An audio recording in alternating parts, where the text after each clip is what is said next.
जब बात हो एक परफेक्ट आशियाने की तो बात होगी ओमेगा सिटी की।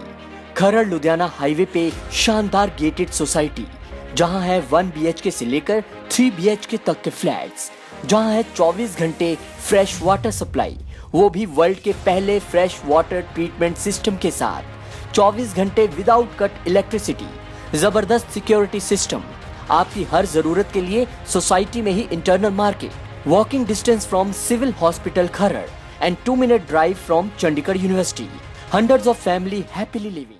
अधिक जानकारी के लिए विजिट करें hotel Rajmahal palace Mandi on 6 मार्च, टाइम 1 बजे से लेकर 7 बजे तक।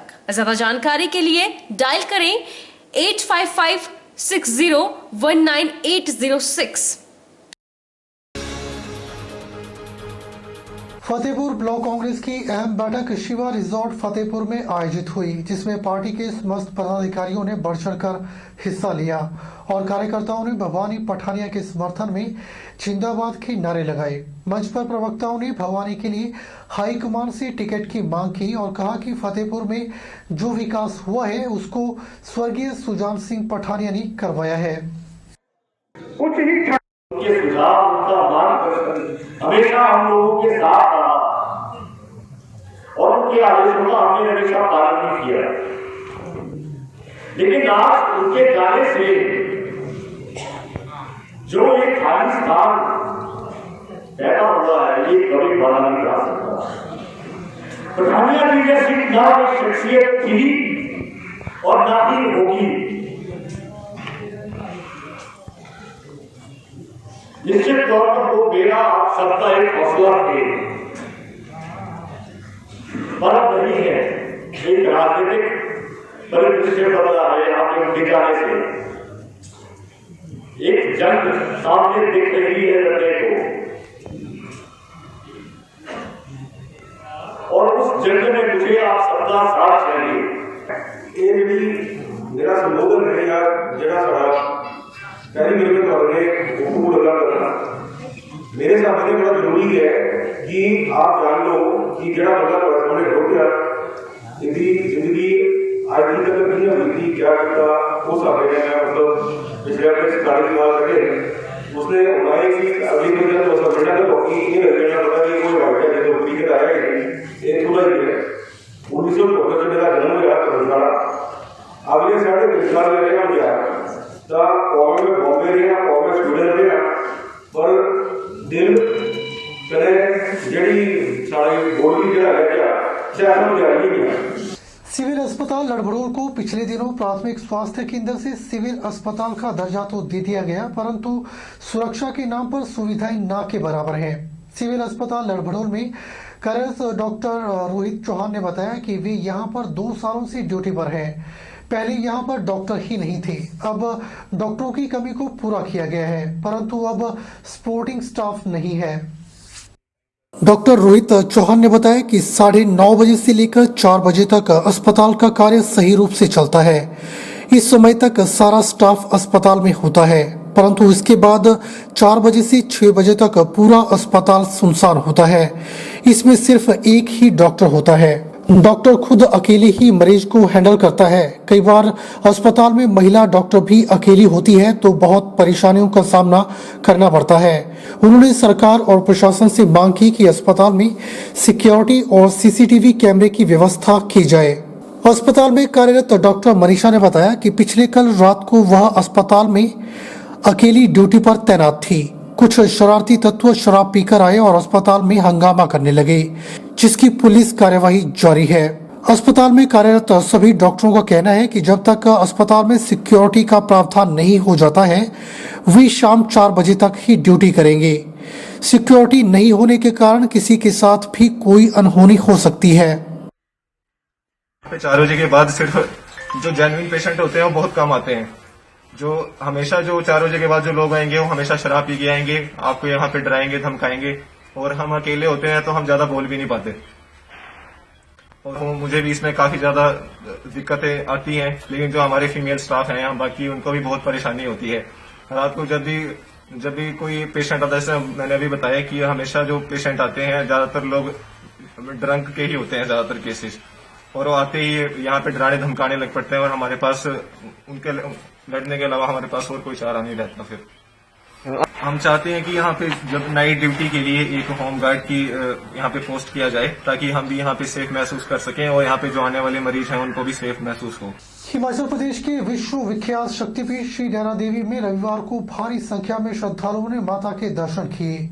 रविवार की छुट्टी के दिन पंजाब, हिमाचल प्रदेश, हरियाणा, दिल्ली और अन्य प्रदेशों से काफी संख्या में श्रद्धालु मां के दर्शनों के लिए पहुंचे। मंदिर के सुरक्षा कर्मियों ने लाइनों में माता के दर्शन करवाए और भीड़ पर पूरी तरह से नियंत्रण बनाए रखा। नैना देवी के दरबार में कल रात से ही मौसम जो है सुहावना हो गया है। रिमझिम बारिश हो रही है, जिससे ठंड जो है फिर दोबारा लौट के आ गई है और अभी भी बारिश जो है लगी हुई है। अगर आप सोच रहे हैं कि चंडीगढ़ जैसे शहर में आपका अपना शानदार घर हो, तो ओमेगा सिटी प्रोजेक्ट आपके इस सपने को हकीकत में बदल रहा है। अगर आप सोच रहे हैं कि चंडीगढ़ जैसे शहर में आपका अपना शानदार घर हो, तो ओमेगा सिटी प्रोजेक्ट आपके इस सपने को हकीकत में बदल रहा है। ओमेगा सिटी की ओर से जसविंदर गिल ने जानकारी देते हुए बताया कि हिमाचल प्रदेश के लोगों के लिए omega city assured rental plan लेकर आए हैं। उन्होंने बताया कि omega city project Chandigarh Ludhiana highway पर खरड़ में स्थित है, जो कि 20 एकड़ में सिंगल गेटेड सोसाइटी है और इस सोसाइटी में पानी और बिजली की अत्याधुनिक सुविधाएं उपलब्ध हैं। जसविंदर गिल ने बताया कि इस प्रोजेक्ट में उच्च स्तरीय क्वालिटी युक्त बिल्डिंग स्ट्रक्चर तैयार किए गए हैं। इस प्रोजेक्ट में लोगों की हर प्रकार की सुख सुविधाओं का ख्याल रखा गया है। उन्होंने बताया कि मंडी में आयोजित इवेंट के दौरान लोगों का काफी अच्छा रिस्पांस मिला है और उन्होंने काफी अच्छा रुझान दिखाया है। राइट, हमारा जो ओमेगा सिटी का प्रोजेक्ट हम मंडी लेके आए हैं सर, इसका मेन रीज़न है फैमिलीज इन्वेस्टमेंट का सोचती हैं। राइट, तो हम आज स्पेशल ऑफर में इन्वेस्टमेंट के लिए लेके आए हैं sir, assured rental income plans लेके आए हैं। प्लस जो हमारा ओमेगा सिटी का प्रोजेक्ट है सर, चंडीगढ़ लुधियाना हाईवे पे है, ये खरड़ में मेन हाईवे का प्रोजेक्ट है सर। 15 एकड़ का प्रोजेक्ट है सर, सिंगल गेटेड सोसाइटी है।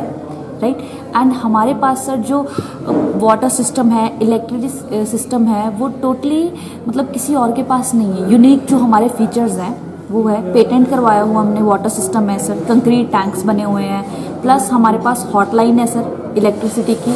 सो इलेक्ट्रिसिटी सर 24 आवर इलेक्ट्रिसिटी रहती है। और मेन अगर हम कहीं पे भी सर प्रॉपर्टी लेते हैं तो हमारा मेन मोटिव होता है बिजली पानी का सिस्टम कैसा है। तो हमारे ये जो मेन यूएसपीज हैं सर। राइट, प्लस जो हमारा प्रोजेक्ट है सर 10 साल हो गए हैं सर बने हुए, 2010 में बना था। राइट, एंड वहाँ पे 300 प्लस फैमिलीज रह रही हैं sir. Right, so like very well settled families हैं वहाँ पे रह रही हैं। और प्लस हम सर 5 एकड़ का और हमने प्रोजेक्ट बढ़ाया है, मतलब 20 एकड़ का हमारा मेन अभी प्रोजेक्ट हो गया है sir. Plus single gated society है पूरा project sir, loan free project है। मेन होता है सर प्रॉपर्टीज़ पे लोन बहुत होता है, लेकिन हमारे जो प्रोजेक्ट है पूरा 15 से 20 एकड़ का जो प्रोजेक्ट है ये लोन फ्री है। सुंदरनगर स्थित HPPCL के सभागार में REC के सौजन्य से विद्युत विभाग की SDO के लिए 3 दिवसीय कार्यशाला का आयोजन किया गया। इस कार्यशाला में प्रतिभागियों को इलेक्ट्रिकल सेफ्टी के बारे में विस्तार से जानकारी उपलब्ध करवाई गई।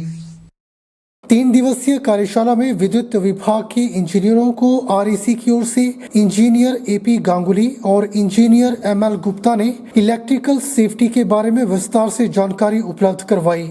कार्यशाला के समापन अवसर पर हिमाचल प्रदेश राज्य विद्युत बोर्ड लिमिटेड के सेंट्रल जोन मंडी के चीफ इंजीनियर AK खनौटिया ने मुख्य अतिथि के रूप में शिरकत की।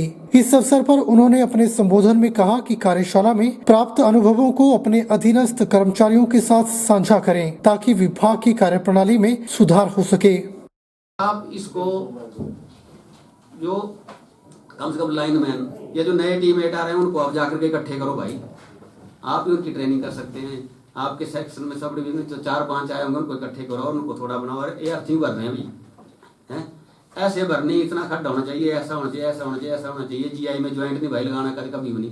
कई बार ऐसा करते हैं हमारे आदमी ज्वाइंट को छुपाने के लिए ज्वाइंट अंदर लगा देते हैं, ठीक है ना। फिर बाहर तो नजर आएगा कोई तो या इलेक्ट्रिकल इंस्पेक्टर ऑब्जेक्शन करेगा ना, तो इस ज्वाइंट को पाइप के अंदर कर दो, ठीक है ना। अब ज्वाइंट का बताया ना आपको गांगुली जी ने। वहीं आरईसी की ओर से इंजीनियर एमएल गुप्ता ने बताया कि कार्यशाला में इंजीनियरों को electrical safety, accident and prevention, safety audit, CEA regulation, first aid और फायर फाइटिंग के बारे में विस्तार से जानकारी दी गई। उन्होंने बताया कि इंजीनियर एपी गांगुली के द्वारा अर्थिंग के बारे में प्रतिभागियों को विस्तार से बताया गया।